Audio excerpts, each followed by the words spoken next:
Nu skal vi lave en calf raise. En calf raise er træning af vores lægge, hvor vi starter med at stå her, spænder op maven, skyder brystet frem, på skuldrene tilbage på plads. Udgangsstilling her i hoftebredde. Og udførelsen er, at vi kommer op på tæerne så meget vi kan.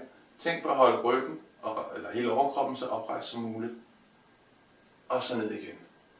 Fra siden har vi den her.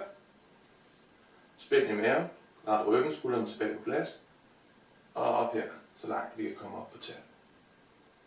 Og ned igen. Vi kan lave den her med elastik, for at få lidt mere modstand på.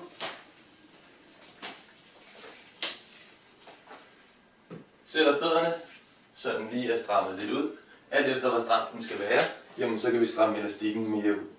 Tag fat, lidt nedad, alt efter også hvor stram den skal være. Står her igen, på plads med overkroppen og det hele. Og op på tæerne, og ned igen. På den måde så får vi lidt mere modstand.